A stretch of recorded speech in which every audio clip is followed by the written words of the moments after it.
جماعة الحق والهدى والسنة هم السلفيون.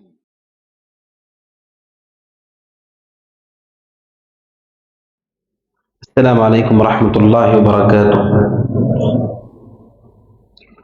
الحمد للہ رب العالمین، صلی اللہ وسلم وبارک علی عبدہ ورسولہ محمد وعلی آلہ وصحبہ اجمعین وعلی من تبعہم بإحسان الی یوم الدین. اما بعد، معزز حاضرین، مرد و خواتین، رمضان کے ان اختتامی لمحات میں ہر مومن کو یہ سوچنا چاہیے اللہ سبحانہ وتعالیٰ نے اتنی عظیم نعمت ہمیں اپنی زندگی میں عطا کی، اس نعمت کے ساتھ ہم نے کیا سلوک کیا یہ غور کرنا چاہیے، اور بقیہ جو لمحات باقی ہے رمضان میں ان لمحات کو سنت کے مطابق گزارنے کی کوشش کریں تاکہ رمضان کو ہم خیر کے ساتھ الوداع کہیں. رمضان اس حال میں ہم سے رخصت ہو کہ ہم حتی المقدور خیر پر و سنت پہ باقی ہوں، اور ہمارا خاتمہ اس رمضان کے عظیم مہینے کی رخصتی اس حال میں ہو کہ ہم نے ان اعمال کو اختیار کیا جو اللہ سبحانہ وتعالیٰ کو راضی کرنے والے. اور یہ دعا بھی کرے اللہ سبحانہ وتعالیٰ جو اعمال ہم نے کیے ہیں اسے قبول کرے، اور جو لمحات باقی ہیں ان میں برکت دے، اور اللہ تعالیٰ زندگی میں بار بار رمضان کی یہ نعمت ہم کو عطا کرے اس حال میں کہ ہم ایمان پر ہوں اور صحت مند ہوں. یہ دعا کرنا چاہیے. اسی کے ساتھ ہر مومن کو اس بات کی فکر کرنا چاہیے کہ اللہ سبحانہ وتعالیٰ ہم سب کو جانتا ہے، حکمت والا ہے، علیم اور قدیر ہے. اللہ سبحانہ وتعالیٰ کی یہ نعمت اسلام ہم کو حاصل ہے. اس نعمت کے ساتھ ہمیں کیا معاملہ کرنا چاہیے؟ اس لیے کہ ایک ناحیہ تو عبادت کو دیکھنے کا ہے کہ رمضان کا یہ مہینہ آیا اور رخصت ہو رہا ہے، اس کے ساتھ ہم نے کیا کیا اور کیا کرنا چاہیے. یہی معاملہ پورے دین کا بھی ہے کہ جس طرح رمضان آیا اور چلا گیا، اسی طرح ہماری زندگی اور حیات بھی ہے کہ وہ بھی دی گئی ہے. چاند طلوع ہوا، پھر چاند کو دیکھ کر مہینہ بھی چلا گیا.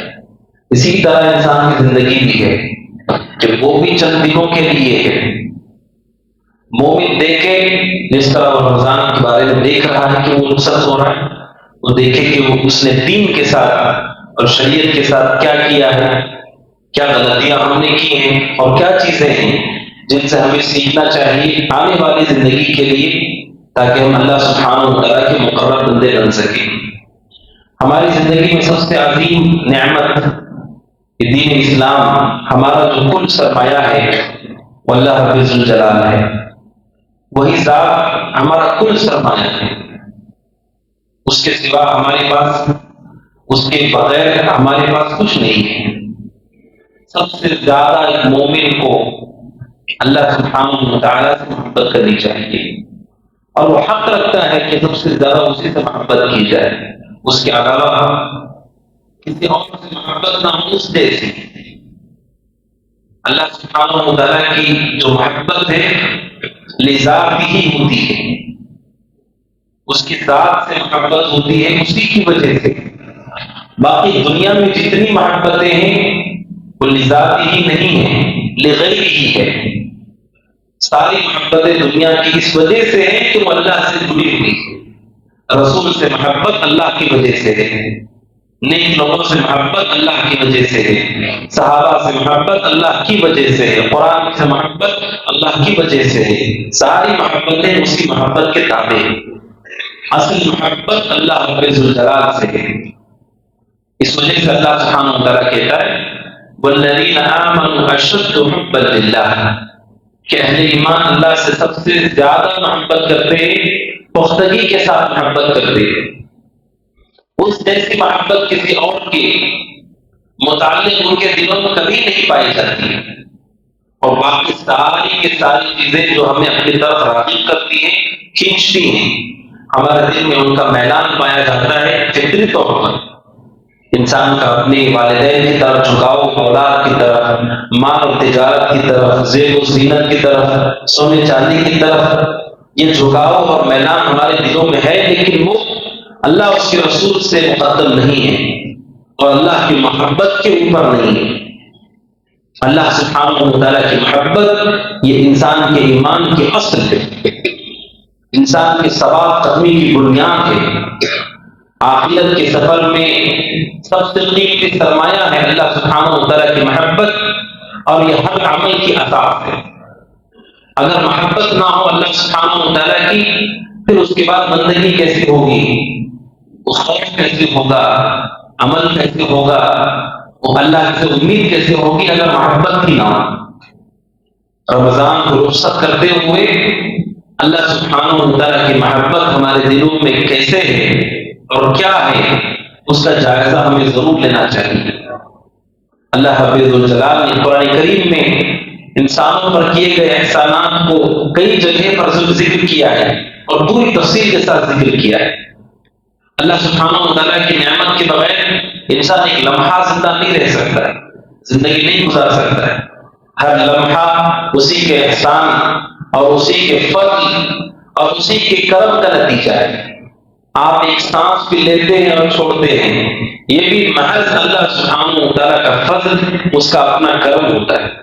یہ احساس مومن کے دل میں ہمیشہ ہونا چاہیے، اور اللہ سبحانہ و تعالیٰ کی محبت جو انسان کے دل میں رچ بس جاتی ہے اور وہ جان لیتا ہے کہ ساری محبتوں پہ مقدم یہی ہے اور اسی سے محبت کرنا ہے اور اس جیسی کسی سے محبت نہیں ہے، تو اس کے لیے عبادت کا راستہ بھی آسان ہے، زندگی گزارنا بھی آسان ہے۔ چیزوں کا کم زیادہ، بڑا چھوٹا، اس کے لیے پریشان کن نہیں ہوتا ہے۔ تکلیف ہو سکتی ہے لیکن گھبراہٹ نہیں، اس لیے کہ اللہ سبحانہ و تعالیٰ کی محبت آپ کے دل میں ہے، اللہ سے مضبوط آپ کا ربط ہے، تو دنیا اور دنیا میں ہونے والی پریشانی اور مسائل اور کم و زیادہ چیزیں ہمارے دل کو متاثر نہیں کر سکتی۔ اسی لیے سارے انبیاء کے اوپر ایمان لانے والے لوگ، ان کا کل سرمایہ، ان کا کل لگاؤ اور محبت اللہ رب الجلال کی ذات، اسی کے لیے انہوں نے پوری کوشش کی، اسی پر بھروسہ کیا، اسی کی عبادت کی، اسی کے لیے جیتے اور اسی کے لیے دنیا سے رخصت ہوئے۔ یہ مومن کے دل میں ہونا چاہیے کہ ہماری زندگی بھی اللہ سبحانہ و تعالیٰ کی نعمت، ہمیں صرف اللہ سے محبت اور اسے راضی کرنا اور اس کے خوشنودی کو پانے کے لیے ہر راستے کو اختیار کرنا جو شریعت مطہرہ میں ہے، یہ ہماری زندگیوں کا مقصد ہونا چاہیے۔ اور اس وجہ سے بھی کہ دنیا میں انسان احسان کے پیچھے ہوتا ہے، جس نے ہمارے اوپر جتنا احسان کیا ہے اسی قدر انسان فرمانبردار ہوتا ہے ان کا، اور وہ تسلیم کرتا ہے کہ ہماری زندگی میں ان کا بہت اثر رہا ہے، اب نتیجہ یہ کہ بقیہ زندگی ان کا فرمانبردار ہوتا ہے۔ اس ناحیے سے آپ نے دیکھے ہمارا کوئی وجود نہیں تھا، هل اتى على الانسان حين من الدهر لم يكن شيئا مذكورا، ایک وقت انسان پہ ایسا بھی آیا کہ وہ قابل بیان کوئی چیز ہی نہیں۔ ہماری عمر کتنی ہے، اس عمر کی شروعات سے پہلے ہمارا کیا وجود ہے؟ کچھ نہیں ہے۔ اسی طرح انسان کے فوت ہونے کے بعد اس کا وجود کیا ہے؟ کچھ نہیں ہے۔ اس کے خاندان کو بھی نہیں معلوم ہوتا کہ اس نام کا کوئی آدمی بھی آیا اور گیا، لیکن اللہ رب الجلال ہے جس نے ہمیں عدم سے وجود بخشا، کچھ نہیں تھے، اللہ نے بے انسان، اور اللہ نے اتنی ساری نعمتوں سے زندگی دی، اور مرنے کے بعد وہ ہمیں چھوڑتا نہیں ہے، بلکہ مرنے کے بعد بھی جب لوگ بھول جاتے ہیں، انسان بھول جاتے ہیں، اللہ رب الجلال کا انعام، اس کا فضل مستمر رہتا ہے اس کے بندوں کے لیے کہ مرنے کے بعد بھی وہ راحت اور اطمینان کی سانس لے کر اللہ سبحانہ و تعالیٰ کے رضامندی کو پا کر قیامت کے قائم ہونے تک وہ برزخ میں پرسکون زندگی گزارتا ہے۔ اور پھر جب قیامت قائم ہوگی قیامت قائم ہونے کے بعد بندہ مومن اللہ سبحانہ و تعالیٰ کا وہ اکرام دیکھے گا اور وہ انعام دیکھے گا جس کا تصور نہیں کیا جا سکتا اور جسے بیان نہیں کیا جا سکتا۔ اللہ نے وہ ساری چیزیں تیار کر رکھی۔ اب دیکھیے ہمارا پورا سفر، اہل ایمان کا پورا سفر اسی محبت پر قائم ہوتا ہے۔ اس سفر پہ غور کر کے دیکھیں کہ دنیا میں پریشانی آتی ہے، اللہ کی محبت کو سامنے رکھیے، اس رب ذوالجلال کو یاد کیجیے، آپ کی دنیا کی ساری مصیبت ہلکی ہے، پریشانی آپ کے لیے ہلکی ہے، بلکہ سب سے زیادہ لذت کسی چیز میں ہے وہ اللہ سبحانہ و تعالیٰ سے محبت کرنے میں ہے۔ سب سے بڑی لذت اسی میں رکھی گئی جس کو علماء کہتے ہیں دنیا کی جنت۔ دنیا کی جنت کسی شہر، کسی علاقے، کسی اسٹیٹ میں نہیں ہے، دنیا کی جنت اللہ کی محبت ہے، جس کے دل میں وہ راسخ ہو جاتی ہے۔ اللہ سبحانہ و تعالیٰ وہ لذت اسے دیتا ہے کہ اسے بیان نہیں کیا جا سکتا، کوئی قلم اسے لکھ نہیں سکتا ہے۔ اللہ سبحانہ و تعالیٰ وہ کیفیت دل میں پیدا کرتا ہے کہ سلف صالحین نے اس سے متعلق بیان کیا کہ اگر بادشاہوں کو معلوم ہو جائے کہ ہمارے دلوں میں کیا ہے تو اسے چھیننے کے لیے وہ جنگ کرنی پڑے تو جنگ کرے۔ اللہ وہ لذت دیتا ہے اپنی اس سے محبت کرنے والوں کو، اس سے اپنا لگاؤ لگانے والوں کو، اس کی طرف رجوع کرنے والوں کو، کہ اس سے بڑی کوئی لذت نہیں ہے۔ اسی لیے ابن قیم رحمۃ اللہ علیہ کہتے ہیں کتنے ایسے لوگ ہیں جو دنیا میں آئے لیکن دنیا کی سب سے لذت دار چیز کو انہوں نے نہیں چکھا، سب سے لذت دار چیز کا مزہ ہی نہیں چکھا اور دنیا سے چلے گئے۔ کیا ہے وہ؟ اللہ سبحانہ و تعالیٰ کی محبت، اللہ سبحانہ و تعالیٰ کی یاد کہ وہ ہمارا رب ہے، وہی ہمارا کل سرمایہ ہے۔ باقی ساری کی ساری چیزیں انسان کو بظاہر نظر آتی ہیں کہ اس کے ساتھ ہیں، حقیقت میں اس کے ساتھ نہیں، اللہ ایک اللہ سبحانہ و تعالیٰ کا فضل کرم۔ اسی لیے اللہ سبحانہ و تعالیٰ اللہ کے نبی علیہ السلام کہتا ہے وَتَوَكَّلْ عَلَى الْحَيِّ الَّذِي لَا يَمُوتُ، اللہ کے نبی بھروسہ کیجئے اس اللہ پر جو ہمیشہ زندہ ہے، کبھی اسے موت نہیں آتی۔ والدین پہ بھروسہ کیا، والدین دنیا سے چلے گئے، اولاد پہ بھروسہ کیا، اولاد فرما بردار نہیں، بیوی پہ بھروسہ کیا، بیوی نے ساتھ نہیں دیا، ساتھی پہ بھروسہ تھا، اسی نے غداری کی۔ انسانوں پہ بھروسہ ہے، اے اللہ کے نبی بھروسہ کیجئے اس اللہ پر جو ہمیشہ سے زندہ ہے، کبھی انسان اس کی نصرت سے مایوس نہیں ہو سکتا اور ہمیشہ وہ رہے گا۔ وہی ذات حقیقت میں محبت، حقیقت میں بھروسے کے لیے ہے، اور ہر انسان کو چاہیے کہ اس پر بھروسہ کرے اور محبت کرے۔ کیسے وہ اپنے بندوں کی مدد کرتی ہے ذات، کیسی محبت ہوتی ہے اس کے اپنے بندوں کے لیے۔ ہجرت کا واقعہ قرآن مجید بیان کرتا ہے کہ جب نبی صلی اللہ علیہ وسلم مکہ سے نکلے اس حال میں کہ مشرکین نے آپ کو قتل کرنے کی پوری سازش کر لی اور شیطان نے ان کی مدد کی، اور آپ کو نعوذ باللہ آپ کے دین کو مٹانے کی پوری پلاننگ ہو چکی۔ اللہ کے نبی علیہ السلام اپنے ساتھی ابو بکر کے ساتھ نکلتے ہیں اور دونوں اللہ کے نبی اور ابو بکر غار میں پناہ لیتے ہیں، جس غار کے بارے کا ذکر اللہ سبحانہ و تعالیٰ قرآن میں کرتا ہے اذ ہما فی الغار اذ یقول لصاحبہ لا تحزن ان اللہ معنا۔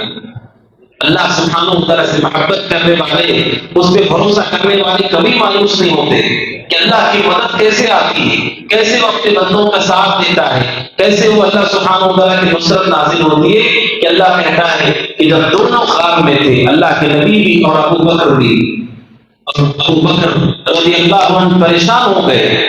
بخاری کی روایت ہے ابو بکر صدیق رضی اللہ عنہ نے اللہ کے نبی سے کہا اللہ کے نبی مشرکین تلاش کرتے کرتے غار کی منہ تک آ گئے، اللہ کے نبی اگر وہ اپنے قدم کو بھی دیکھ لیں گے، نیچے بھی دیکھ لیں گے تو ہم دونوں نظر آ جائیں گے، اور آپ کو لانے والے پر 100 اونٹوں کا انعام رکھا گیا، 100 سرخ لال اونٹ جو اس زمانے کے سب سے قیمتی سامان، سب سے قیمتی سواری لال اونٹ ہوا کرتے تھے، 100 اونٹوں کا انعام ہے، اور مشرکین غار کے منہ تک پہنچ گئے۔ اللہ کے نبی اس موقع پر کیا کہتے لا تحزن، غم نہ کر، ان اللہ معنا، بے شک اللہ ہمارے ساتھ۔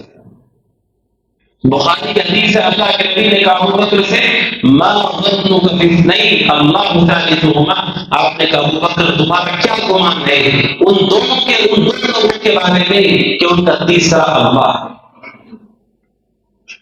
اسی لیے مشرکین غار کے منہ تک آئے، لیکن مشرکین اپنے قدم کو بھی نہیں دیکھ سکے، اپنے پیروں کو بھی دیکھ لیتے تو اللہ کے نبی ابو بکر نظر آ جاتے، وہیں سے رخصت ہو گئے۔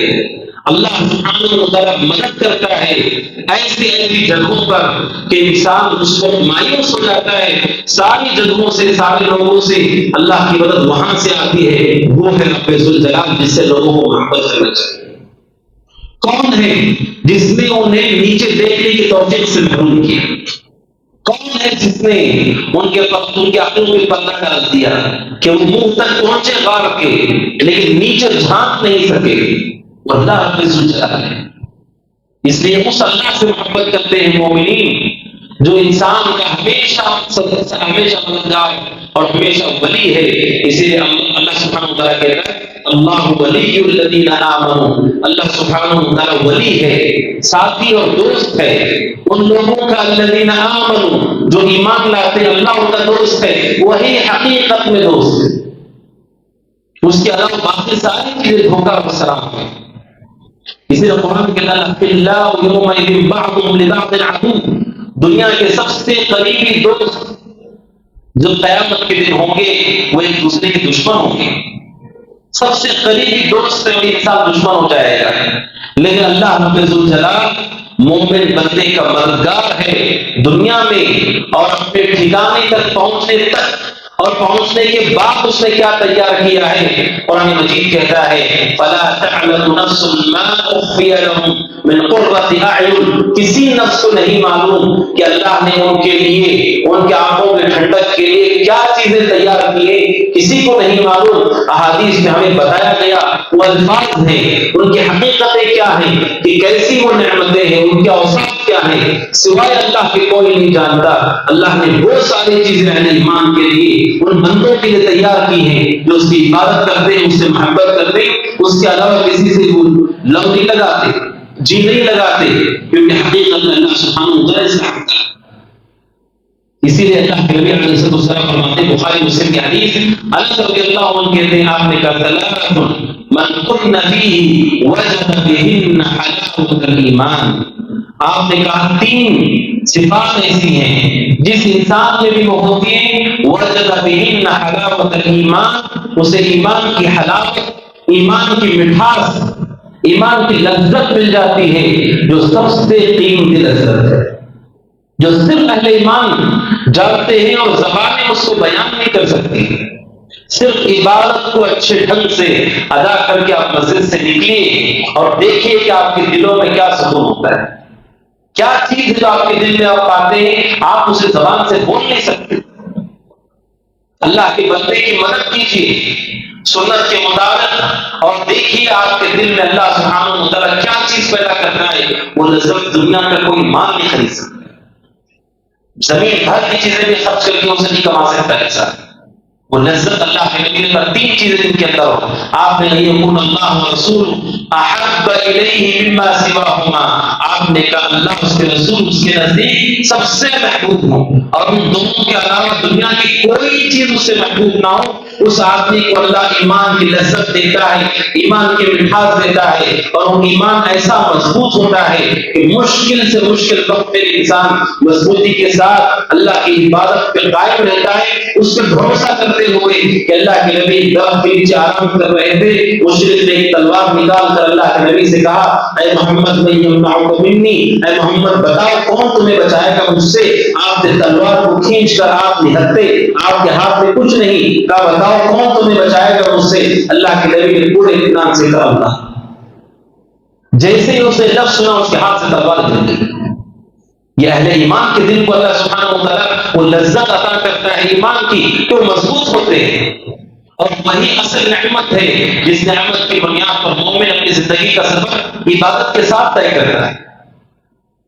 حضرت ابوبکر صدیق رضی اللہ عنہ کے بارے میں سلف کہتے ہیں ابو بکر صدیق رضی اللہ عنہ کا ایسا معاملہ نہیں ہے کہ سب سے زیادہ نمازیں ابو بکر نے پڑھی، ایسا نہیں، سب سے زیادہ ابو بکر نے روزے رکھے، ایسا نہیں.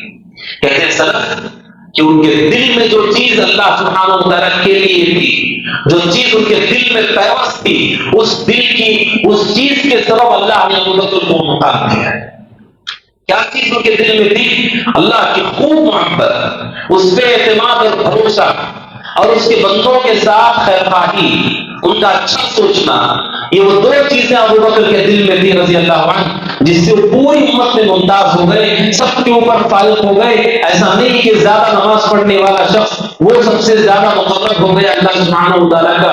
ہمارے دلوں میں اللہ کے لیے کیا ایمان ہے، اس سے فرق ہو جاتا ہے لوگوں کے درمیان کہ آپ کے اپنے دل میں اللہ کے لیے کیا ہے. دیکھیے ابو بکر صدیق کو بخاری کی روایت نبی صلی اللہ علیہ وسلم کا انتقال ہو گیا پیر کے روز، چاشت کا وقت تھا، آپ کا انتقال ہو گیا. ابو بکر صدیق رضی اللہ عنہ اس وقت مدینہ میں نہیں تھے، مدینہ سے تھوڑی دوری پر وہ کسی جگہ پر تھے. آپ کو خبر ملی کہ اللہ کے نبی کا انتقال ہو گیا. آپ آتے ہیں، اللہ کے نبی کے گھر میں داخل ہوتے ہیں، آپ کو کفن اڑایا گیا تھا، آپ کے چہرے سے کفن ہٹاتے ہیں اور آپ کی پیشانی کا بوسہ دیتے ہیں. اللہ کے نبی سے آپ کی والہانہ محبت، جن کے بارے میں علماء کہتے ہیں ایک ایسے صحابی جن کی صحبت کا ذکر قرآن کرتا ہے. قرآن کیا کہتا ہے؟ اذ یقول لصاحبہ، جب نبی اپنے صاحب کو بول رہے تھے. کون ہے یہ صاحب؟ کون ہے یہ ساتھی؟ ابو بکر.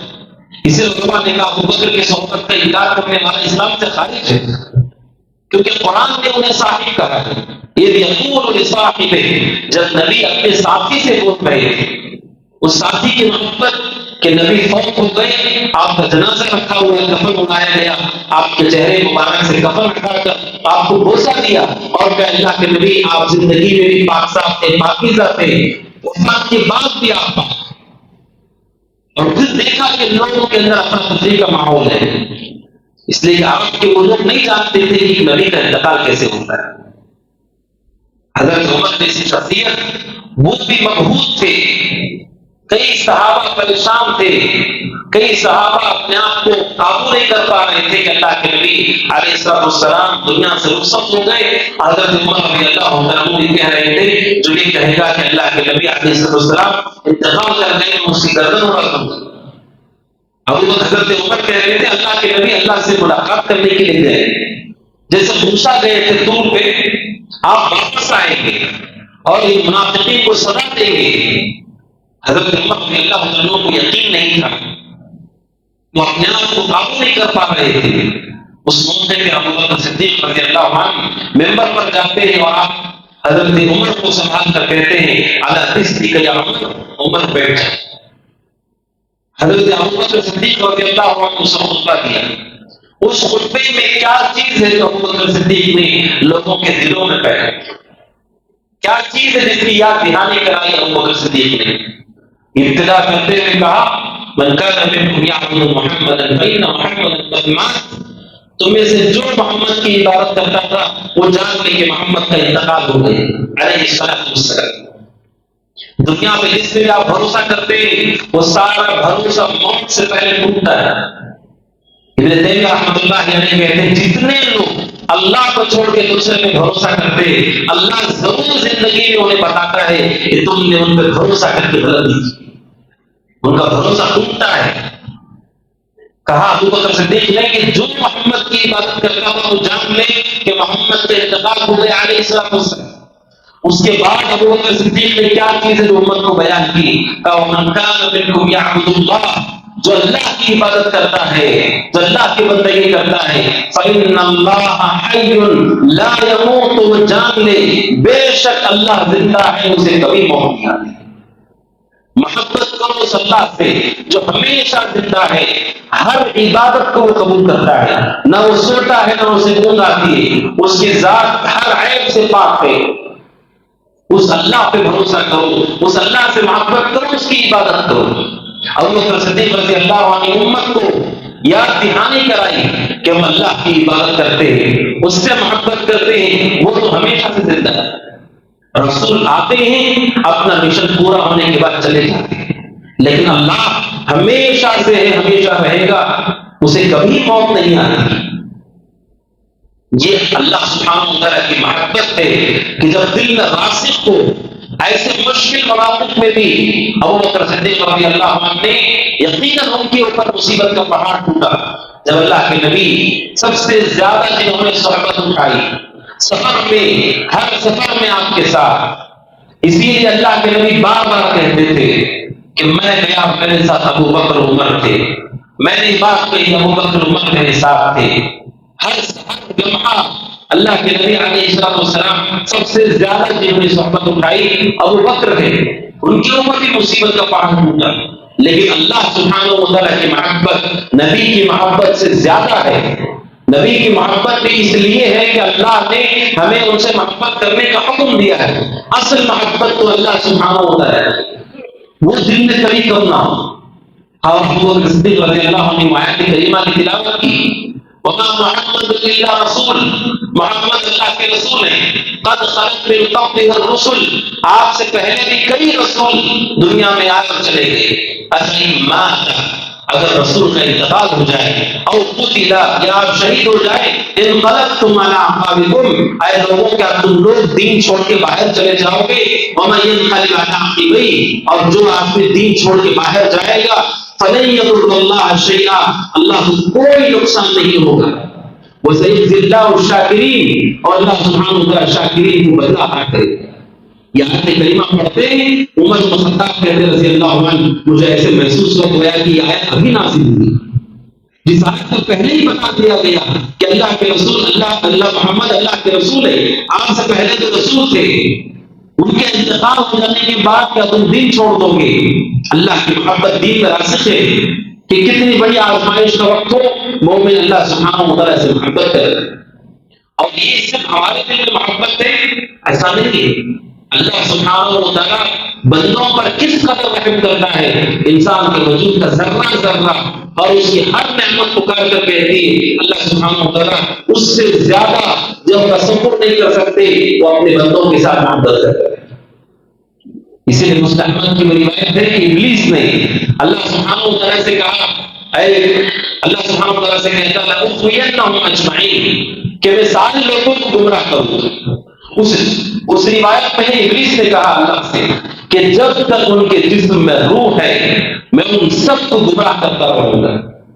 اللہ سبحانہ و تعالیٰ نے ابلیس سے کہا جب تک وہ معافی مانگتے رہیں گے میں معافی کرتا رہوں گا۔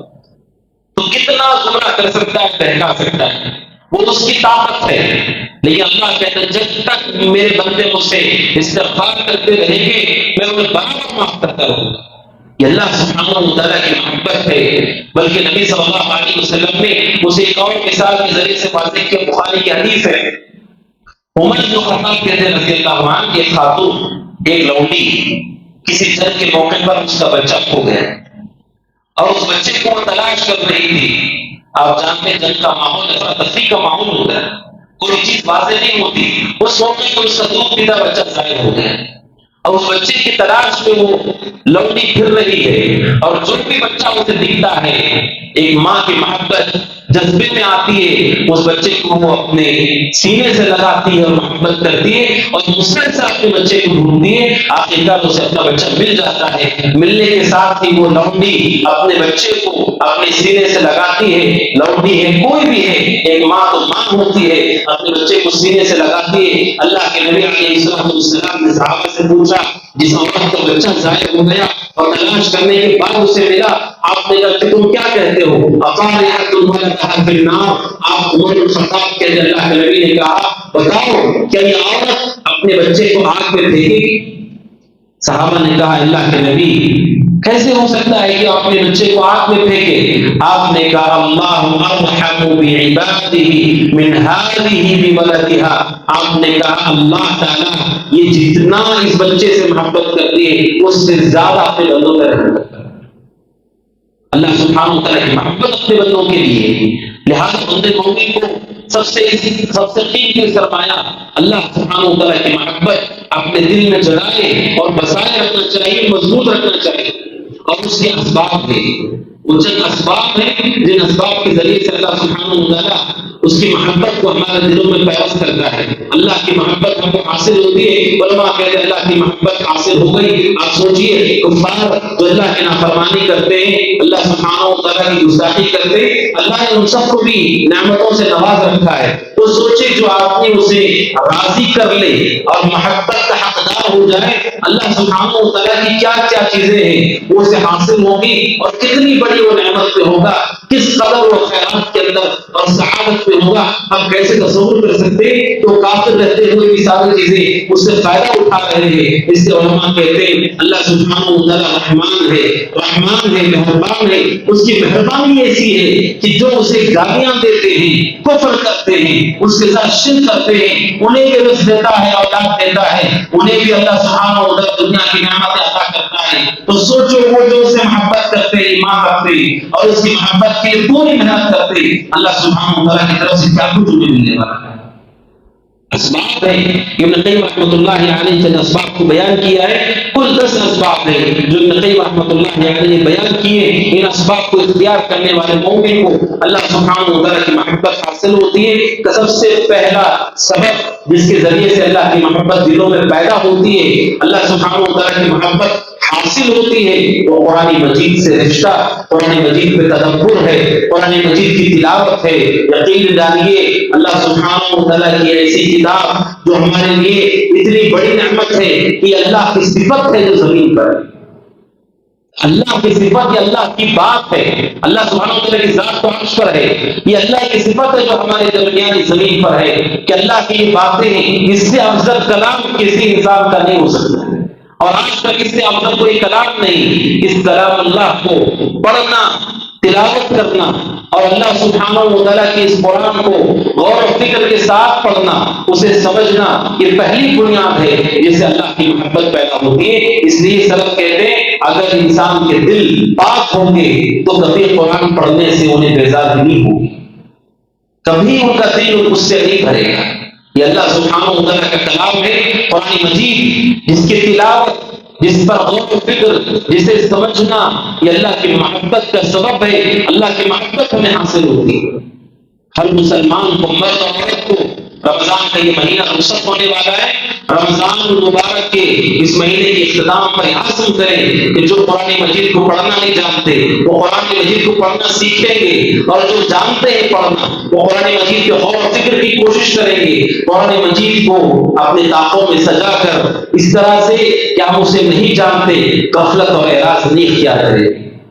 اب سوچیے, بعض علماء سے پوچھا گیا, جو معاصر علماء ہیں ان سے پوچھا گیا سلف اتنا قرآن کیسے پڑھتے تھے, کیسے اتنی تلاوت کرتے تھے اور غور کرتے تھے.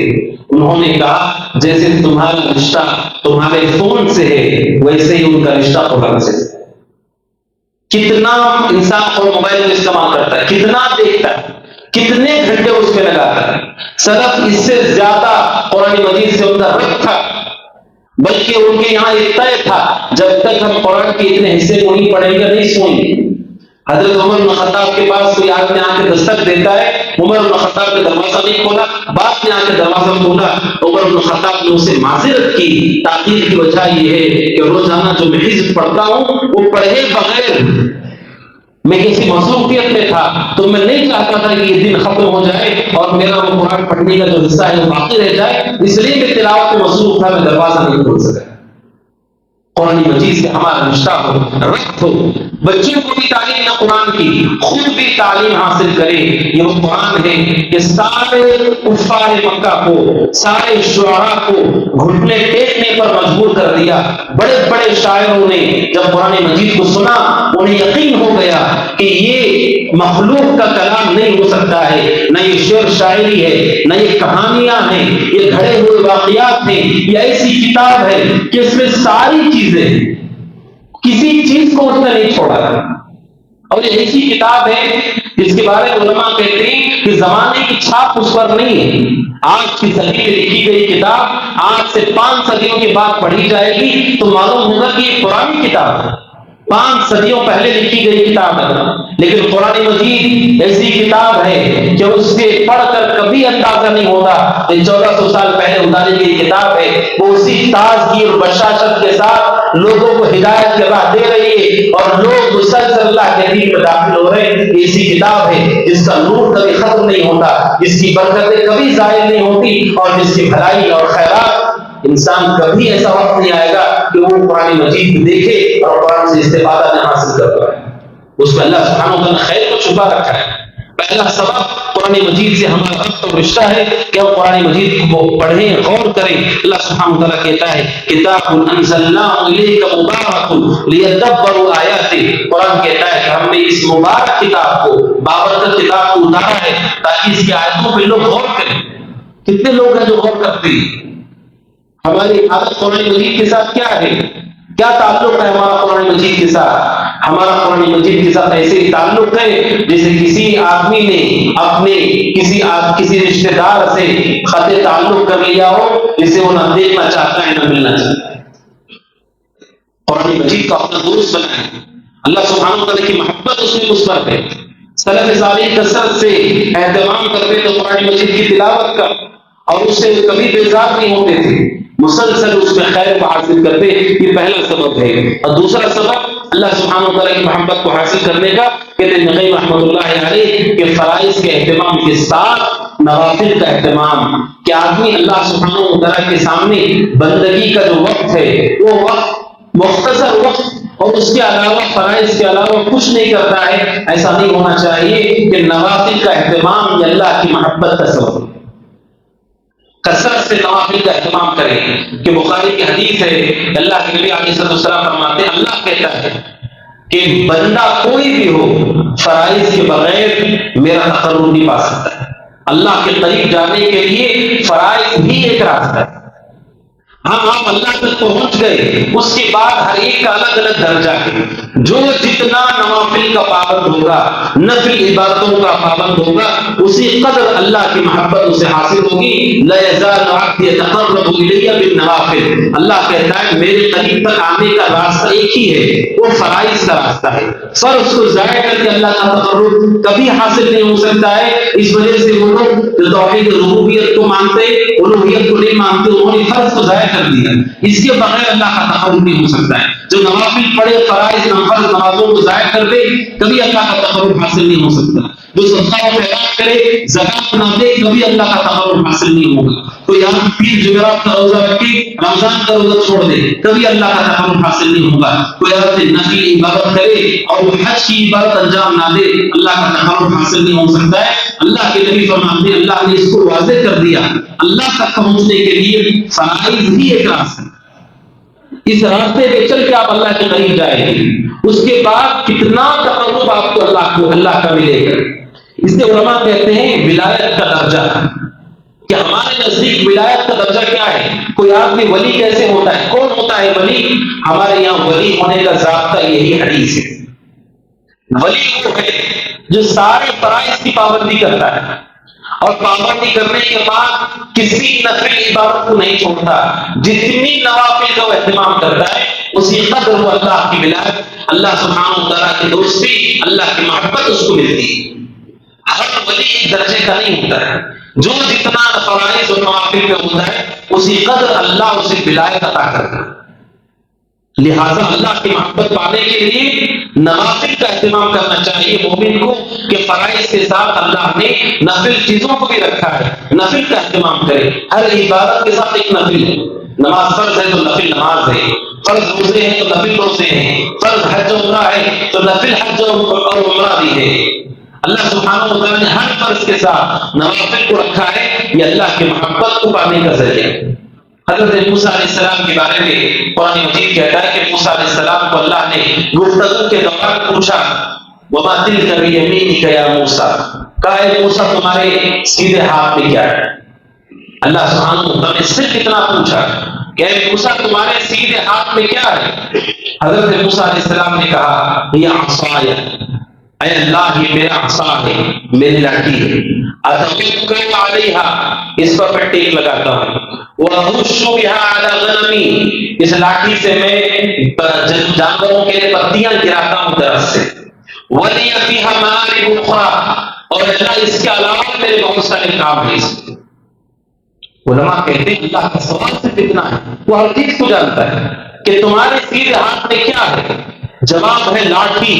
لیکن حضرت موسیٰ نے اللہ سبحانہ و تعالیٰ سے کہا میری لاٹھی ہے، میں ٹیک لگاتا ہوں، بکریوں کے پتیاں جھڑاتا ہوں، بہت دوسرے کام بھی کرتا ہوں. ایسا کیوں کہا موسیٰ نے؟ کہا اس وجہ سے کہ جب اللہ ان سے بات کر رہا تھا حضرت موسیٰ کی خواہش تھی کہ اللہ سے بات کرنے کا سلسلہ لمبا ہو، اللہ سے بات کرنے کا سلسلہ جلدی ختم نہ ہو. اس لیے موسیٰ علیہ السلام اللہ سبحانہ و تعالیٰ کو یہ تفصیلی جواب دیتے ہیں جب سے سوال رسیدہ تھا کہ تمہارے سیدھے ہاتھ میں کیا ہے. مومن اللہ کا تقرب چاہتا ہے، جتنا تقرب حاصل ہوگا اسی قدر اس کے لیے شرف اور عزت کی بات ہے. یہ دوسرا سبب جو ابن قیم رحمۃ اللہ علیہ نے بیان کیا. تیسرا سبب اللہ سبحانہ و تعالیٰ کی کثرت سے ذکر ہے. اللہ سبحانہ و تعالیٰ کو بار بار یاد کرنا، مسلسل یاد کرتے رہنا کہ اللہ کے نبی علیہ السلام نے صحابہ رسول سے کہا لا یزال اللسان رطبا بذکر اللہ، تمہاری زبان اللہ کے ذکر سے تر رہنا چاہیے. اللہ کا کثرت سے ذکر اللہ کی محبت کی دلیل ہے اور اللہ کی محبت کو پانے کا بہت عظیم سبب ہے. اس لیے کہ یہ قاعدہ ہے جو جس سے محبت کرتا ہے اس کا تذکرہ اتنا ہی کرتا ہے. جو جس سے محبت کرتا ہے اتنا تذکرہ وہ کرتا ہے جتنی اس کی محبت ہوتی ہے. اسی لیے ماں باپ کی زبان پہ اکثر اس کی اولاد ہے. باہر سماج میں معاشرے میں کیا چل رہا ہے ان کا اس سے کوئی تعلق نہیں. ان کی گفتگو گھوم پھر کر اپنے بچوں کی طرف آتی ہے کیونکہ اسی قدر ان کی محبت ہے اپنی اولاد سے. جو جس سے جتنی محبت کرتا ہے اتنا وہ اللہ کا ذکر کرتا ہے. لہٰذا مومن اللہ سبحانہ و تعالیٰ کی کثرت سے ذکر کرتا رہے، اللہ سبحانہ و تعالیٰ کو یاد کرتا رہے. چلتے پھرتے اٹھتے بیٹھتے، سیدھے بیٹھ کر کے، لیٹ کر کے، قیام کی حالت میں، ہر حالت میں اللہ کو یاد کرے کہ اللہ کا ذکر مومن کو اللہ کی محبت اور اللہ سبحانہ و تعالیٰ کا تقرب دلواتا ہے. اور اللہ سبحانہ و تعالیٰ نے اس کا حکم دیا. کہاں حکم دیا اس نے ذکر کرنے کا؟ اللہ سبحانہ و تعالیٰ کہتا ہے اے ایمان والوں اذا لقیتم فئۃ فاثبتوا، اے ایمان والوں جب جنگ کرنے کا موقع ہے، جنگ کرنے کے لیے تم جاؤ اور دشمنوں سے خود پھیر ہو، مضبوطی سے جمو. واذکروا اللہ، اور اللہ کا ذکر کرو. کہ جنگ کی حالت میں بھی اللہ کہتا ہے کہ میرا تذکرہ تمہاری زبان پر ہو کہ یہ اللہ کی مدد، اللہ کی تائید اور محبت کا عظیم ذریعہ ہے. جہاں جنگ کا موقع ہے، انسان کی جان کا معاملہ ہے، وہاں پر بھی اللہ نے حکم دیا کہ مومن اللہ سبحانہ و تعالیٰ کو یاد کرے. کتنا ہماری زبانوں پہ اللہ کا تذکرہ ہے. ہماری باتیں، ہمارے معاملات اور ہماری گفتگو کا محور دنیا اور دنیا کی چیزوں کے سوا کچھ نہیں. کثرت سے اللہ کا ذکر کیجیے. اسی لیے سلف صالحین کی جو خصوصیت ذکر کی گئی کہ وہ گفتگو کم کیا کرتے تھے. علماء کہتے ہیں اس سے مراد یہ نہیں ہے کہ ان کے ہونٹ بند ہوتے تھے، اس کا معنی یہ ہے کہ وہ دنیاوی گفتگو نہیں کیا کرتے تھے، ان کی زبان اللہ کا ذکر سے تر رہتی تھی، کثرت سے اللہ کا ذکر کرتے تھے. ابن تیمیہ رحمۃ اللہ علیہ اور ابن قیم رحمۃ اللہ علیہ کہتے ہیں اتنا لمبا وہ ذکر کے لیے بیٹھتے تھے، ذکر کرتے کرتے کرتے کئی گھنٹے گزر جاتے تھے. ابن تیمیہ رحمۃ اللہ علیہ سے جب انہوں نے پوچھا تو کہتے کہ یہ میری غذا ہے، اس سے مجھے طاقت ملتی ہے. یہ ذکر اللہ سبحانہ و تعالیٰ کا مومن کو تقویت پہنچاتا ہے. یہ سبب ہے اللہ سبحانہ و تعالیٰ کی محبت کو حاصل کرنے کے لیے.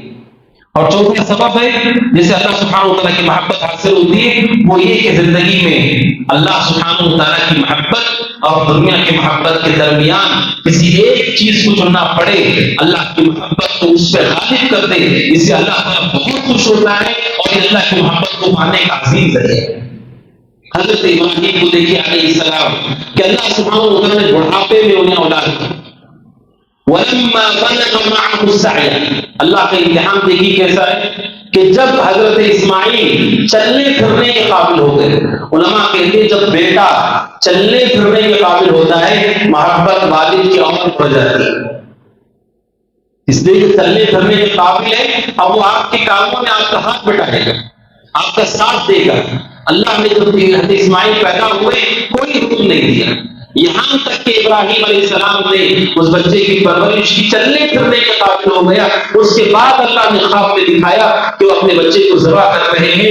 حضرت ابراہیم نے اپنے بیٹے اسماعیل سے کہا کہ میں نے خواب میں یہ چیز دیکھی. وہ کہتے ہیں کہ تم آپ اپنے خواب کو پورا کرے. ابراہیم نے اسماعیل کو لٹا دیا. اللہ سبحانہ و تعالیٰ نے ابراہیم کے اس جذبے کو، اس قربانی کو قبول کر لیا کہ خود بہنے سے پہلے ہی ان کی قربانی اللہ کے یہاں مقبول ہو گئی، کیونکہ انہوں نے اللہ کی محبت محبت پر کسی اور چیز کو مقدم نہیں کیا. سب سے مقدم اپنی اولاد، ایک ایسی اولاد جو بڑھاپے میں ہوئی، ایک سہارا دنیا کے اعتبار سے چلنے پھرنے کے قابل ہونے والا بچہ، اسے بھی اللہ کی محبت پہ مقدم نہیں کیا. اللہ اتنا خوش ہوا اس عمل سے، اللہ نے آسمان سے بیٹھا جنت سے اتار کر اس کی قربانی کروائی اور سارے انسانوں کے لیے سنت جاری کر دی کہ ہر بقرعید کے موقع پر ہم بھی جانوروں کو قربان کرتے ہیں اور ابراہیم کی اس قربانی کو یاد کرتے ہیں. یہ اللہ کو بہت پسند ہے. دونوں میں سے کسی ایک کو چننا.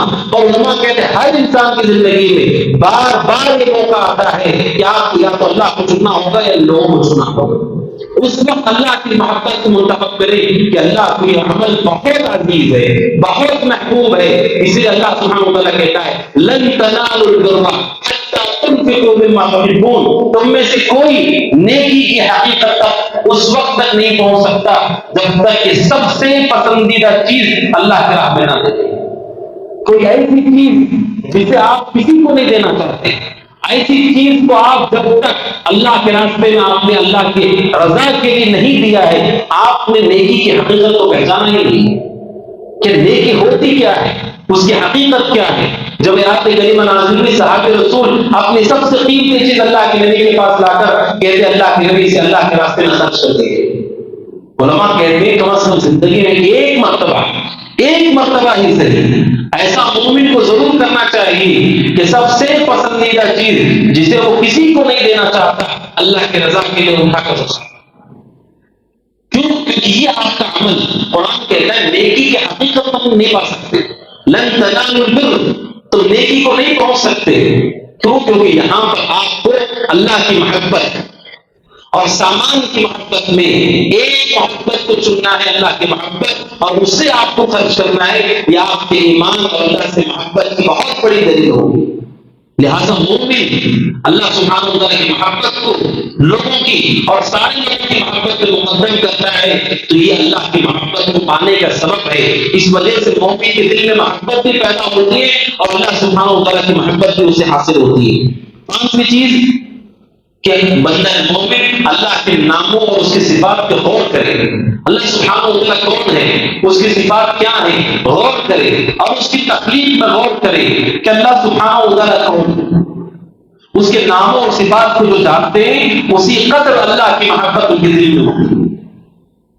آپ دیکھیے زمین و آسمان پہ غور کیجیے، آسمان کو اس نے کیسے بنایا ہے، زمین کو کیسے بچھایا ہے. آپ سوچیے سمندر، اس کی لہریں کیسی ہوتی ہیں، ہوائیں جب چلتی ہیں کیا ہوتا ہے، جنگلات کتنے وسعت کے ساتھ پھیلے ہوئے ہیں، ریگستان کیسے گرم ہے، کیسے موسم کی تبدیلی ہوتی ہے، دن رات آتے اور جاتے ہیں. انسان پانی سے پیدا ہونا مٹی میں ملتا ہے، کیسے پھر پانی سے اللہ انسان کو زندہ کرتا ہے. اللہ سبحانہ کی تخلیق پر غور کرے مومن، جتنا وہ غور کرے گا اللہ کے ناموں کی صفات پہ اسی قدر اس کی محبت دل میں پیدا ہوگی اور دنیا کی حقائق اس کے سامنے ہوگی اور دنیا کے حقائق اللہ سبحانہ وتعالیٰ اس کے بالکل واضح کر دے گا.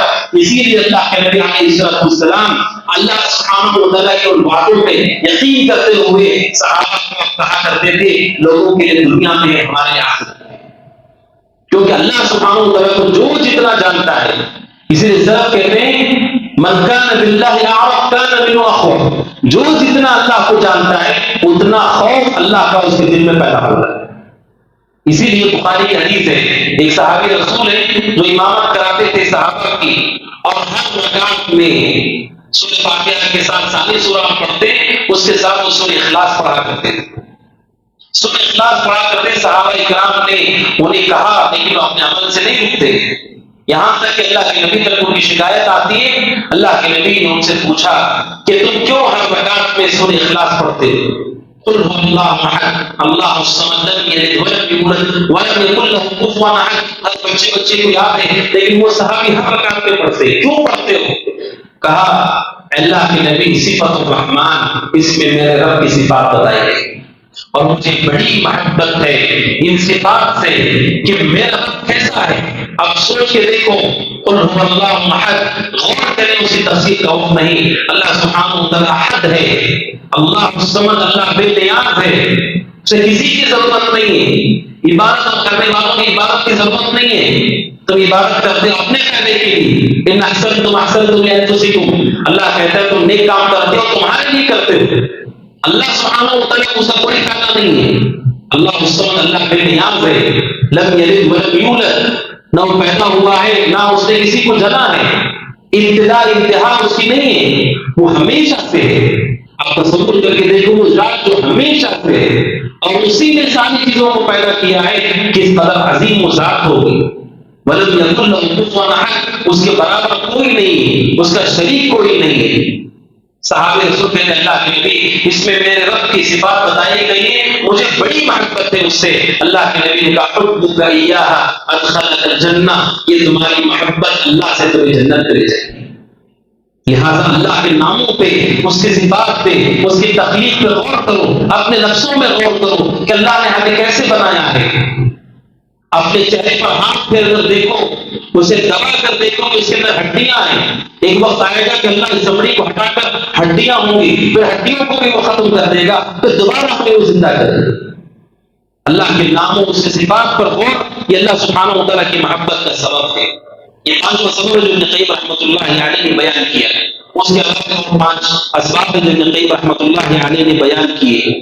رمضان مبارک ہم سب سے رخصت ہونے والا ہے، رمضان کے رخصت ہونے سے پہلے ہم اللہ سبحانہ و تعالیٰ کی جناب توبہ کرے، استغفار کرے، جو کمی رہ گئی اس پر شرمندہ ہو، افسوس ہو، اور اللہ سبحانہ و تعالیٰ کے سامنے عزم کرے کہ ہم آنے والی زندگی میں اطاعت اور فرمانبرداری کے راستے پر استقامت اختیار کریں گے، اور اللہ سبحانہ و تعالیٰ سے یہ بھی دعا کریں کہ اللہ تعالیٰ جو بقیہ لمحات ہے اور میں اللہ سبحانہ و تعالیٰ خوب برکت عطا فرمائے، اور اللہ سبحانہ و تعالیٰ سے یہ دعا بھی کرے کہ جس طرح اس نے یہ رمضان میں ہم سب کو جمع کیا ہے، اللہ ہماری زندگیوں میں بار بار رمضان کی بہار کو ہمیں دکھائے، اور ایمان اور صحت اور عافیت کے ساتھ ہم رمضان کی ان مہینوں کو بار بار پا سکیں۔ اللہ سبحانہ و تعالیٰ سے کثرت سے دعا کریں، ذکر کریں، استغفار کریں۔ وہ عمل جو روزوں میں کیا جاتا ہے، اس عمل کو جو کہ باقی رہ گیا روزہ نہ جانے کے وہ آخری روزہ ہو، اور یہ بھی ہمیں نہیں معلوم کہ اگلا رمضان ہم میں سے کون پائے گا نہیں پائے گا، لہٰذا اللہ سبحانہ و تعالیٰ کی رضا اور اس کی خوشنودی کے لیے اخلاص میں اختیار کرتے ہوئے رمضان کا خاتمہ خیر کے ساتھ کرے، اور اسی کے ساتھ یہ بات بھی جان لے کہ اللہ سبحانہ و تعالیٰ صرف رمضان کا رب نہیں ہے، سارے مہینوں کا وہی رب ہے، شوال ہونے کے بعد بھی اللہ سبحانہ و تعالیٰ ہی ہمارا رب ہے، لہٰذا صرف رمضان میں ہماری عبادت رہے اور عبادت رمضان کے بعد ختم ہو جائے، یہ اخلاص کی دلیل نہیں ہے، یہ اتباع سنت کی دلیل نہیں ہے۔ مومن موقت عبادت کرنے والا نہیں ہوتا ہے، تھوڑی دیر کے لیے کرتا ہے اور ختم ہو جاتا ہے، مومن ایسا نہیں ہے۔ اور اللہ سبحانہ و تعالیٰ کو سب سے پسندیدہ عمل کون سا ہے؟ اللہ کے نبی فرماتے ہیں علیہ الصلوۃ والسلام، اللہ کے پاس سب سے پسندیدہ عمل وہ جو کم ہو لیکن انسان ہمیشہ کرتا ہے، ہمیشہ کیے جانے والے عمل کو اللہ بہت پسند کرتا ہے، کیونکہ مسلسل مومن اپنے نفس سے جہاد کرتا ہے اور پھر اس عمل پہ اپنے آپ کو باقی رکھتا ہے، لہٰذا اپنے عمل کو مستمر رکھے۔ رمضان مبارک کے اختتام کے ساتھ ہمارے عمل کا اختتام نہ ہو، سورج طلوع اور چاند کے طلوع ہونے کے ساتھ ہمارا عمل اور ہمارے اخلاص غروب نہ ہو، اس کا ہم خیال کریں، اور اللہ رب الجلال کے سامنے ہم اپنے ہاتھوں کو اٹھا کر استغفار اور توبہ اور انابت اختیار کریں کہ ہم سب کی ذمہ داری ہے۔ اور یہ بات بھی جان لیں کہ شوال کا چاند نظر آنے کے ساتھ ایسی کوئی خاص عبادت نہیں ثابت ہے جسے لوگوں میں مشہور کیا گیا ہے لیلۃ الجائزہ کے نام سے، کہ پورے رات ہم جا کر کے خاص قسم کی عبادتیں انجام دیں، بلکہ شوال کا چاند نظر آنے کے بعد رمضان رخصت ہو گیا، نہیں نیا مہینہ داخل ہو گیا، جن کی عبادت کرنے کی عادت ہے اس عبادت کو جاری رکھیں، صرف اس رات کے لیے کوئی خاص خصوصی عبادت ہم کریں گے، اور اس کو جاگ کر کے جس طرح راتوں کو یا ہم نے آخر عشرے کو جا کر گزارا اس طریقے کا ہم کوئی عمل کریں گے۔ لیلۃ الجائزہ کے حوالے سے اہل علم نے وضاحت کی کہ اللہ کے نبی علیہ السلام نے اس پر عمل نہیں کیا ہے، اور اس کے ساتھ بھی شوال کا چاند نظر آنے کے ساتھ جب عید ہوگی، عید کے وقت انسان کی سنت یہ ہے کہ وہ عیدگاہ کو جاتے ہوئے نماز کے جاتے ہوئے کچھ کھا کر کے جائے، تاکہ لوگوں کو معلوم ہو جائے کہ رمضان ختم ہو چکا ہے۔ اس عید کے دن روزہ رکھنا جائز نہیں، عید کے دن روزہ رکھنا حرام، اس لیے آپ کچھ کھا کر جائیں تاکہ اللہ کے نبی کی سنت پہ بھی عمل ہو، اور یہ واضح ہو جائے کہ رمضان رخصت ہو گیا اور کوئی خصوصی روزہ صرف نماز عید تک نہیں ہوگا۔ اور اسی کے ساتھ زکوٰۃ الفطر کی ذمہ داری بھی ہمارے اوپر ہے. زکوٰۃ الفطر کا اہتمام کریں کہ اللہ سبحانہ و تعالیٰ ہر بڑے چھوٹے مرد عورت پہ زکوٰۃ الفطر کو فرض کیا ہے. ایک صاع زکوٰۃ الفطر تقریباً 2.5 کلو 3 کلو یا 3 کلو تک بھی علماء نے کہا ہمارے لیے آسانی ہے. آپ زکوٰۃ الفطر کا اہتمام کریں. جو اناج آپ کھاتے ہیں ان میں سے اللہ کے راستے میں 2.5 کلو 3 کلو یا 3 کلو تک بھی دے سکتے ہیں. اناج کی شکل میں دے, قیمت نہ دے. باتوں کی سمجھتے کہ قیمت دینا زیادہ بہتر ہے. زیادہ بہتر ہرگز نہیں ہو سکتا ہے, اس لیے کہ اللہ کے نبی علیہ السلام کے زمانے میں بھی اناج ہی دیا گیا, صحابہ نے بھی اناج ہی دیا ہے. اور رہی بات یہ کہ لوگوں کو اناج سے زیادہ پیسے میں فائدہ ہوتا ہے تو جہاں یہ عبادت ہے, عبادت میں اس طرح سے قیاس کرنے کی کوئی حاجت نہیں ہے. آپ زکوٰۃ الفطر کو اسی طرح ادا کریں جیسے فرض کیا گیا ہے. اس کے ساتھ آپ تعاون کرنا چاہیں آپ تعاون کریں, آپ کی اپنی مرضی, لیکن ہم تعاون کریں گے ایک عبادت کو ثابت کر کے اس کو ختم کر کے ہم تعاون کریں گے, یہ طریقہ درست نہیں. دو عبادتوں میں ٹکراؤ کی صورت نہ بناتے ہوئے زکوٰۃ الفطر کو اناج کی شکل میں دیں, اور ساتھ ہی ساتھ مجھے لگتا ہے انہیں پیسے کی بھی ضرورت ہے, پیسے کا بھی ان کے ساتھ تعاون کا معاملہ کریں, اس میں کوئی حرج کی بات نہیں ہے. اللہ رب ذوالجلال سے دعا ہے اللہ رب ذوالجلال ہم سب کی گناہوں کو معاف کرے, ظاہر باطن چھوٹے بڑے جو کچھ ہم نے اعمال کیے اللہ سبحانہ و تعالیٰ سارے گناہوں کو معاف فرمائے, اور جو اعمال صالحہ اللہ تعالیٰ اسے قبول فرمائے. اللہ تعالیٰ ہم سب کی گردنوں کو جہنم کی آگ سے آزاد فرمائے. اللہ سبحانہ و تعالیٰ آنے والی زندگی میں ہمارا اخلاص اتباع سنت کا جذبہ پیدا فرمائے اور استقامت نصیب فرمائے. اللہ سبحانہ و تعالیٰ جو چیزیں اطاعت کے راستے میں رکاوٹ بنتی ہیں اللہ تعالیٰ ان سارے اسباب سے ہم سب کی حفاظت کرے, اور اللہ تعالیٰ صحت عافیت ایمان کے ساتھ بقیہ زندگی کو سنت کے مطابق گزارنے کی توفیق عطا فرمائے. اللہ سبحانہ و تعالیٰ رمضان کی بہاروں کو بار بار ہماری زندگی میں خیر و عافیت کے ساتھ لائے, اور اس رمضان کو آخری رمضان نہ بتائے ہمارا. اللہ سبحانہ و تعالیٰ ہمارے اعمال میں, زندگی میں, عمر میں, اور اللہ سبحانہ و تعالیٰ ہمارے کاروبار میں برکت عطا فرمائے. اللہ سبحانہ و تعالیٰ ہم سب کو جو دنیا میں رکھے ایمان پر رکھے, عمل صالح پر رکھے, جس طرح اس نے ہمیں یہاں جمع کیا ہے اللہ تعالیٰ ہمیں جنت الفردوس میں جمع فرمائے. اللہ تعالیٰ ہمیں اس کے عظیم چہرے کا دیدار نصیب کرے اور رسول صلی اللہ علیہ وسلم کی صحبت نصیب کرے. اللہ تعالیٰ دنیا میں بھی آخرت میں بھی سعادت اور عافیت اور ایمان کی زندگی نصیب فرمائے. هذا وصلی اللہ وسلم علی نبینا محمد وعلى آلہ وصحبہ اجمعین. وقل جاء الحق وزهق الباطل إن الباطل كان زهوقا